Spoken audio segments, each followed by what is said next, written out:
make me feel a little. Bonjour à tous. Ça va? Oui, moi ça va aussi. Merci. Oke, kita sudah lama ya tidak berjumpa. Iya, soalnya saya ada urusan kemarin di Prancis, makanya baru kali ini lagi ngajar. Oke, sekarang Arin tahu nggak kita akan masuk ke materi apa? Sekarang kita akan masuk ke materi baru, yaitu tentang adjektif demonstratif dan adjektif kualifikatif. Nah, kalian sudah pernah mendengar tentang materi ini sebelumnya dengan dosen lain? Atau sudah ada pernah yang mengajarkan kalian? Belum ya? Oke, biar saya terangkan. Écoutez bien. D'accord, le premier kita akan membahas tentang adjektif demonstratif terlebih dahulu. Apa sih adjektif demonstratif itu, madam? Nah, adjektif demonstratif itu berfungsi untuk menunjukkan suatu benda atau suatu barang yang berada di jauh maupun di dekat kita. Dan adjektif demonstratif itu juga dapat digunakan untuk menunjukkan periode di waktu dekat atau di waktu yang sedang berjalan. For example, ini buku saya. Itu buku kamu. Ini bukan buku saya. Itu buku kamu. Nah, yang baru saya bilang ini merupakan kata ini itu dalam menggunakan bahasa Indonesia. Exemple. Dalam bahasa Indonesia kita membilangkannya ini, itu. But in English kita membilangkannya this, that, this, those.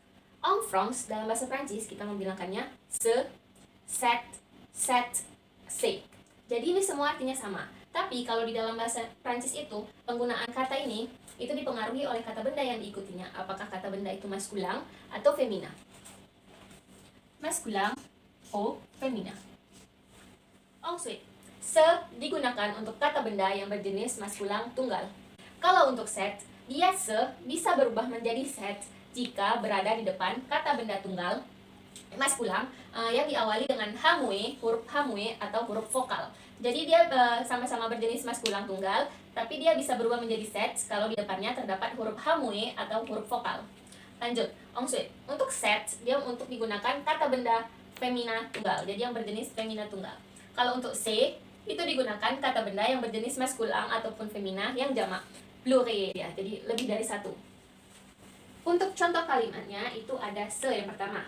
Contoh kalimatnya, ce livre est le mien. Ce livre est le mien itu artinya buku ini milik saya. Yang kedua ada j'aime ce chapeau. J'aime ce chapeau. Artinya saya suka topi ini. Yang kedua ada cet. Cet homme est mon ami. Cet homme est mon ami ini adalah artinya pria itu adalah teman saya. Yang kedua, cet endroit est magnifique. Cet endroit est magnifique itu artinya lokasi itu atau tempat lah, place, sangat indah. Magnifique ini bisa indah, bisa beautiful. Nah, yang ketiga ada set. Untuk set, contoh pertamanya, cette vie est folle. Cette vie est folle itu artinya gadis ini gila, crazy. Yang kedua, cette robe est trop chère. Cette robe est trop chère. Artinya, gaun ini sangat mahal. Contoh yang terakhir, untuk kalimat jamaknya, plurielnya ada c'est.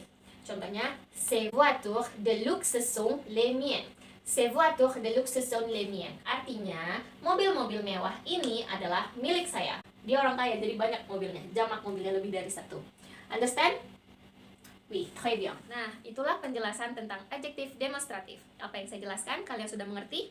Sudah paham dengan apa yang saya jelaskan tentang adjektif demonstratif tadi? Kalau kalian sudah paham dan mengerti, kita akan lanjut ke materi yang kedua, yaitu adjektif kualitatif. Are you ready? Très bien, d'accord. Kita masuk ke materi yang kedua, yaitu tentang adjektif Kualifikatif. Nah, apa sih adjektif Kualifikatif itu, madam? Oke, adjektif Kualifikatif itu itu merupakan jenis kata sifat yang menjelaskan tentang karakteristik suatu nomina. Nah, adjektif Kualifikatif ini ini dua jenis dalam kalimat. Yang pertama ada epitet. Yang kedua ada atribut. Oke, adjektif kualifikatif yang berperan sebagai epitet itu merupakan adjektif kualifikatif yang diletakkan sebelum atau sesudah nomina yang menjadi bagian dari kelompok nomina tersebut. Sedangkan adjektif kualifikatif yang berperan sebagai atribut itu merupakan adjektif kualifikatif yang diletakkan setelah verba yang dikonjugasikan dan berubah menjadi suatu kelompok verba tersebut. Nah, pasti kalian ada bertanya-tanya kan, bagaimana sih perbedaan contoh dari atribut dan epitet? Nah, ini dia. Ayo kita bahas. Nah, untuk contoh perbedaannya dari epitet dan atribut, yaitu yang pertama ada epitet Mama a un grand jardin. Mama a un grand jardin. Artinya, mama atau ibu mempunyai sebuah kebun yang besar. Mama mempunyai sebuah kebun yang besar. Untuk atributnya, son jardin est grand. Son jardin est grand. Artinya, kebunnya besar.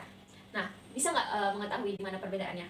Kalau yang tadi yang epitet pengertiannya itu diletakkan sebelum atau sesudah nomina. Nah, kalau nomina, kalau yang ini diletakkannya di bagian mana? Di sesudah nomina, di akhir. Untuk contoh kedua ada nous lisons votre romance extraordinaire dans la bibliothèque. Artinya, kami membaca novel kamu yang bagus di perpustakaan, di dalam perpustakaan juga bisa. Untuk atributnya ada votre romance est extraordinaire. Artinya, novel kamu itu sangat luar biasa, sangat bagus gitu. Novel kamu sangat bagus. Adjektif kualifikatif yang berperan sebagai epitet juga dapat diletakkan di yang pertama di belakang nomina, yang kedua di depan nomina, dan yang ketiga di depan atau di belakang nomina, dan yang keempat juga bisa bersamaan di depan atau di belakang nomina secara bersamaan. Yang pertama kita akan membahas tentang adjektif kualifikatif belakang nomina. Nah, adjektif kualifikatif di belakang nomina itu biasanya untuk menyatakan kewarganegaraan, warna, rasa, penampilan, dan gaya.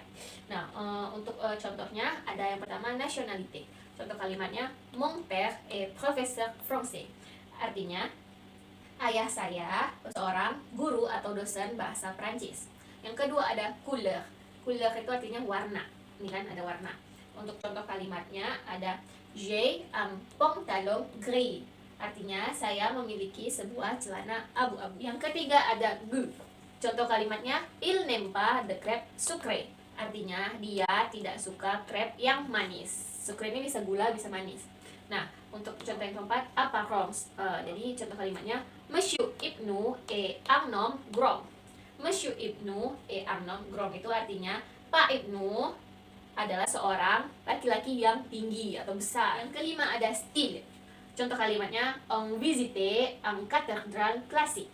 Artinya kita mengunjungi sebuah katedral klasik. Jadi kita mengunjungi sebuah katedral klasik. Itulah contoh dari kualifikatif di belakang nomina. Ensuite, kita lanjut ke yang nomor 2 yaitu adjektif kualifikatif di depan nomina.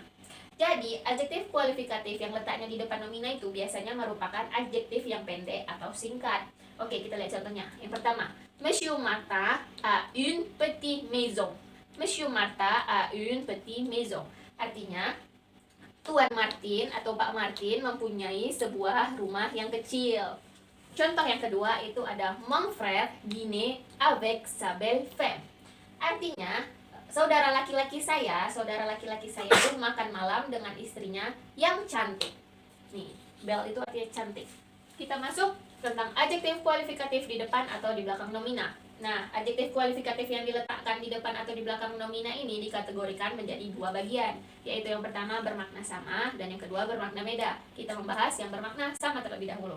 Jadi, yang termasuk dalam kategori adjektif yang bermakna sama itu merupakan kata sifat yang mengapresiasi. Adjektif yang apresiasi, dia mengapresiasi lah. Yaitu contohnya ada horrible, étrange, formidable, extraordinaire, ignoble, dan odieux. Bisa ada lain-lain lagi, tapi kita membahasnya ini dulu. Untuk contohnya, exemple, c'est une monstre horrible. Artinya, ini monster yang menyeramkan. Jadi, horrible itu artinya menyeramkan. Yang kedua ada il est un professeur extraordinaire. Artinya, dia adalah seorang guru yang luar biasa. Siapa guru yang luar biasa? Monsieur Abdul. Yang kedua, kita membahas yang bermakna beda. Jadi, adjektif kualifikatif di depan atau di belakang nomina ini, dia kan maknanya beda. Jadi, dia memiliki satu kata yang sama, tapi artinya berbeda, artinya bisa 2 gitu. Nah, untuk contohnya, kita bahas yang di depan nomina terlebih dahulu ya. Jadi, ada un grand homme. Artinya, ini un grand homme ini artinya dia seorang laki-laki, ada seorang laki-laki yang hebat. Yang kuat, yang hebat. Nah, ini dia. Untuk yang kedua, untuk yang di belakang nominanya ada ang, nom, grong, kebalikannya. Nah, dia sama kan, tapi artinya berbeda. Untuk arti yang di belakang nomina itu ada seorang lelaki yang besar atau yang tinggi. Jadi dia sama, tapi artinya berbeda. Mengerti? D'accord. Yang terakhir kita membahas adjektif kualifikatif di depan atau di belakang nomina tapi secara bersamaan. Jadi, suatu nomina dapat disertai oleh lebih dari satu adjektif kualifikatif untuk memberi keterangan yang lebih atas satu nomina yang disertainya. Nah, kita lihat contohnya, exemple. Untuk yang pertama, la petite voiture rouge. artinya mobil kecil berwarna merah. Dia ada dua adjektif kualifikatifnya. Yang pertama ada petit, petit artinya kecil. Yang kedua ada rouge, artinya warna merah. Untuk yang terakhir ada la vieille maison horreur, artinya rumah tua yang menyeramkan, serem, takut. Nah, dia juga ada dua tuh, ada vieille, ada horror. Jadi dia memiliki lebih dari satu adjektif kualifikatif. Oke, mengerti sampai sini yang saya jelaskan? D'accord. Dari dua materi yang saya ajarkan hari ini, ada yang ingin bertanya? Saya membuka sesi pertanyaan untuk 3 orang penanya terlebih dahulu. No? Wah, sangat pintar sekali kalian, tidak ada yang mau bertanya. Tapi tidak apa-apa, semoga kalian memang benar-benar mengerti apa yang saya jelaskan ya. Oke, kalau tidak ada yang mau bertanya, saya akan memberikan kalian tugas. Tapi kita tutup dulu pertemuan kita kali ini ya, karena jam kita sudah mau habis. Jadi, merci beaucoup pour votre attention et participation. Mohon maaf jika saya menjelaskannya kurang jelas. Nanti jika kalian belum terlalu mengerti, kalian bisa me-WhatsApp saya atau juga menanyakan saya di jam lain. Oke, jam kosong. Au revoir. Merci.